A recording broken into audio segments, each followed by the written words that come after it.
नमस्कार साथियों, स्वागत है आपका हमारे और आपके YouTube channel learn with Nand Kishore सागर में। साथियों, आज की वीडियो में हम लेकर के आए हैं कुछ खास। अगर आप किसी प्रकार का ऑनलाइन फॉर्म फीडिंग करने का काम करते हैं तो उसमें आपके लिए आज की वीडियो काफ़ी मददगार साबित होगी, क्योंकि फॉर्म फीडिंग के समय अक्सर ऐसा होता है जहां पर हमें एक के बाद एक कई फॉर्म फीड करने होते हैं और उन फॉर्म्स में ज़्यादातर डिटेल्स कॉमन होती हैं जो हमने पिछले फॉर्म में भी फिल की थी और अब जो फॉर्म हम फिल कर रहे हैं उसमें भी हमें फिल करनी है और आगे जो हम फॉर्म फिल करने वाले हैं उनमें भी ये चीज़ कॉमन है। तो जानकारी न होने के कारण ऐसी कंडीशन में हमें हर फॉर्म में वो डिटेल्स बार बार फिल करनी होती हैं, जिसकी वजह से हमारा काफ़ी समय बर्बाद होता है। तो क्यों ना हमारे पास कोई एक ऐसा तरीका हो जिसमें हम उन कॉमन चीज़ों को केवल एक बार एक फॉर्म में फीड करें और बाकी के फॉर्म्स में वो ऑटोमेटिक फिल होकर के आ जाएं। तो यही हम जानेंगे आज की वीडियो में कि ये काम हम किस तरीके से कर सकते हैं। उदाहरण के तौर पर यहाँ पर हमने एक फॉर्म सामने रखा हुआ है जो कि परिवार सर्वेक्षण के लिए है। यहाँ पर हमें किसी गाँव या मजरे के परिवारों की जानकारी फीड करनी है और अभी एक फॉर्म हमारे सामने है जिसमें हम एक परिवार की जानकारी फीड करना चाह रहे हैं। ये सारी जानकारी जिसमें हमें परिवार का पता लिखना है, परिवार के पास जो राशन कार्ड है उसका नंबर हमें लिखना है, परिवार का मुखिया कौन है। मोस्टली परिवार के मुखिया में महिलाओं का नाम आता है तो हम वो नाम यहाँ पर लिखेंगे। उम्र कितनी है, लिंग, धर्म, इस तरीके की जानकारियां हमें यहाँ पर भरनी है। परिवार में कितने सदस्य हैं, कितने बच्चे हैं, वो सारी डिटेल्स हमें यहाँ पर लिखनी है और लिखने के बाद में इस फॉर्म को फाइनल सेव के जरिए सबमिट कर देना है। इसके बाद में हम दूसरे परिवार की डिटेल यहाँ पर फीड करेंगे। तो अब पिछले परिवार में और अगले परिवार में कुछ चीजें कॉमन होंगी, जैसे कि गांव का नाम सेम रहेगा, मुखिया में महिलाएं हैं, पिछले परिवार में भी हमने लिंग महिला दिया और इस परिवार में भी हम यहाँ पर जो जेंडर है वो महिला ही रखेंगे। तो इस पूरे फॉर्म में जो चीज़ें कॉमन हैं वो हमें बार बार ना लिखनी पड़े, इसके लिए हम कौन सा तरीका अपनाएंगे वो हम देख लेते हैं। तो इसके लिए हम यहाँ पर पहले एक नई टैब को ओपन करेंगे और गूगल में यहाँ पर सर्च करेंगे एक्सटेंशन रोबो फॉर्म के लिए। यहाँ पर हम टाइप करेंगे RoboForm extension for Chrome, क्योंकि हम जो ब्राउज़र यूज़ कर रहे हैं वो गूगल क्रोम का ब्राउज़र है। तो उसके लिए हम एक्सटेंशन यहाँ पर ऐड करेंगे। इसको लिखने के बाद में एंटर करना है। अगर आप कोई और ब्राउज़र यूज़ कर रहे हैं तो आप यहाँ पर क्रोम के बजाय उस ब्राउज़र का नाम लिखेंगे। अब इसे सर्च करने के बाद में हमें नीचे एक लिंक ढूंढना है जो कि दिया हुआ है रोबो फॉर्म पासवर्ड मैनेजर। इस पर क्लिक करना है। क्लिक करने के बाद में आपको एक पेज इस तरीके से दिखाई पड़ेगा जिसमें रोबो फॉर्म पासवर्ड मैनेजर के सामने दिया हुआ है ऐड टू क्रोम। इस पर क्लिक कर देना है। ऐड एक्सटेंशन पर क्लिक करेंगे।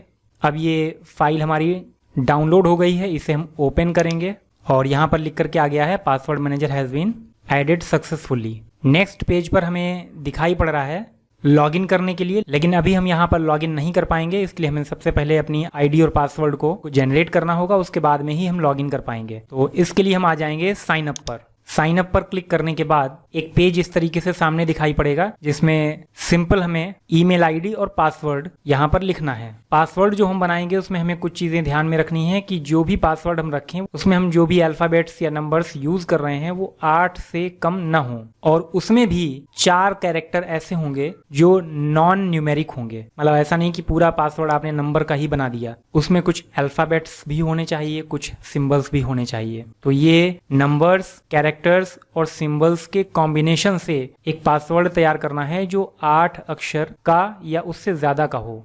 तो यहाँ पर हम इस तरीके से एक पासवर्ड फिल कर लेंगे। कंफर्म पासवर्ड में दोबारा से वही पासवर्ड हमें लिखना है और अपना फर्स्ट लास्ट नेम यहाँ पर लिख देना है और इसके बाद में क्लिक कर देना है क्रिएट अकाउंट पर। और क्लिक करने के बाद में आपका अकाउंट क्रिएट हो जाएगा और ये ऑटोमेटिक लॉगिन भी हो जाएगा। अगर लॉग आउट हो जाता है तो आप इसे दोबारा से लॉगिन ऑप्शन के ज़रिए लॉगिन कर सकते हैं। लॉगिन होने पर इस तरीके से पेज आपके सामने खुल करके आ जाएगा। इसमें पासवर्ड सेव करने के लिए कुछ डिटेल्स वगैरह पूछ रहा है, तो फिलहाल अभी हम इसे हटा देंगे, मे बी लेटर। अब इसके बाद हम आ जाएंगे अपनी पिछली टैब पर। यहाँ पर हमने देखा था, क्योंकि ये एक्सटेंशन हमारे सिस्टम पे इंस्टॉल नहीं था तो यहाँ पर लिख करके आ रहा था ऐड टू क्रोम, लेकिन अब हम इसे इंस्टॉल कर चुके हैं। तो अगर कभी इसे अनइंस्टॉल करना हो तो इसे हटाने के लिए हम रिमूव फ्रॉम क्रोम यहाँ से इसे रिमूव कर सकते हैं। अब आ जाते हैं हम अपने फॉर्म पर जिसे हम फिल कर रहे थे। रोबो फॉर्म को हमने इंस्टॉल कर लिया। अब हम इसे किस तरीके से यूज़ करेंगे वो हम यहाँ पर जान लेते हैं तरीका। तो पहला काम हमें ये करना है कि हम इस फॉर्म पर सिर्फ उन डिटेल्स को लिखेंगे जो कि कॉमन है, जो ज्यादातर आगे के फॉर्म्स में भी रिपीट होती रहेंगी। केवल उन डिटेल्स को हम यहाँ पर लिखेंगे, बाकी की जो सेल्स हैं उनको हम ब्लैंक छोड़ देंगे। जैसे कि यहाँ पर हमने पता, उससे संबंधित जो फील्ड्स हैं उनको फिल किया, क्योंकि ज़्यादातर जो परिवार हैं वो सभी एक ही गांव से संबंध रखते हैं, तो इस वजह से हमने यहाँ पर ये डिटेल्स हमें बार बार फिल न करनी पड़े तो उन्हें पहले से लिख लिया है। परिवार की मुखिया महिला है तो हमने यहाँ पर महिला ऑप्शन पहले से ही ले लिया कि सभी में ये लिख करके ही आए, और अगर किसी में हमें चेंज करना होगा तो हम उसे बदल भी सकते हैं बाद में।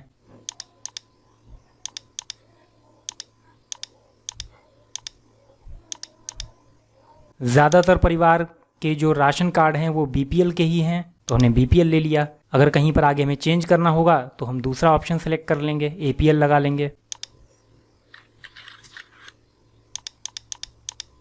अब ये डिटेल्स तो अलग अलग रहेंगी क्योंकि परिवार में जो सदस्य हैं वो किसी में कम हो सकते हैं, किसी में ज़्यादा हो सकते हैं, तो इन चीज़ों को हम छोड़ देंगे। फिर से कॉमन चीज़ जो यहाँ पर निकल के आ रही है उसको हम यहाँ पर फिल कर लेंगे।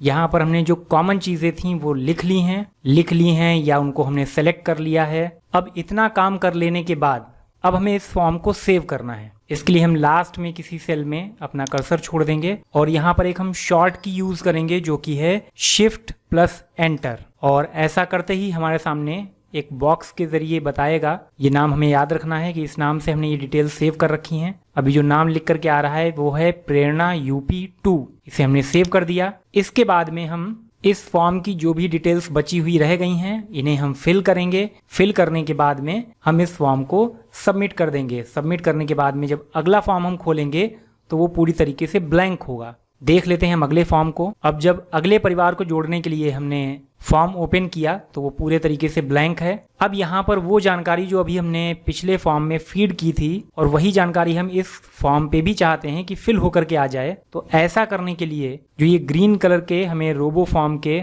सिंबल्स दिखाई पड़ रहे हैं, इनमें से किसी पर भी अपना माउस लाना है और इस पर माउस लाते ही यहाँ पर जिन नामों से हमने जानकारियां फीड कर रखी हैं वो नाम हमें यहाँ पर दिखाई पड़ेंगे। तो हमने जो अभी डिटेल्स फिल की थी वो प्रेरणा यूपी 2 के नाम से सेव की थी, और जब हम इस पर माउस लाए हैं तो आप फॉर्म पर देख सकते हैं कि वो सारी जानकारियां फिल होकर के भी आ गई हैं। तो हम इस ऑप्शन को सेलेक्ट कर लेंगे और इसे सेलेक्ट करते ही आप देख सकते हैं कि इस फॉर्म पर सारी डिटेल्स जो हमने पिछले फॉर्म में फिल की थी वो लिख करके आ गई हैं। एड्रेस, बाकी जो भी हमने जेंडर वगैरह सेलेक्ट किए थे वो सारी डिटेल्स यहाँ पर हैं। ये ऑप्शन हमने सेलेक्ट किए थे हाँ नहीं वाले। इसके अलावा नीचे जो डिटेल्स हमने फिल की थी और सेलेक्ट की थी वो सारी चीज़ें यहाँ पर आ गई, और जो चीज़ें बदली हुई हैं वो हम यहाँ पर लिख लेंगे और लिखने के बाद में हम इस फॉर्म को सबमिट कर देंगे। और इसी तरीके से आगे के सभी फॉर्म्स में हम यही प्रक्रिया प्रयोग करेंगे, और इस तरीके से हमारा जो काम है वो काफ़ी आसान हो गया कि हमको बार बार चीज़ें लिखनी नहीं पड़ रही हैं।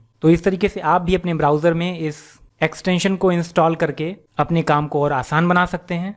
तो आज के लिए इतना ही। अगर आपको ये जानकारी अच्छी लगी हो तो इस वीडियो को लाइक करें, शेयर करें, और अगर आप चैनल पर नए हैं तो इस चैनल को सब्सक्राइब कर लें। तो मिलते हैं नेक्स्ट वीडियो में नेक्स्ट टॉपिक के साथ में। तब तक के लिए सभी साथियों को नमस्कार।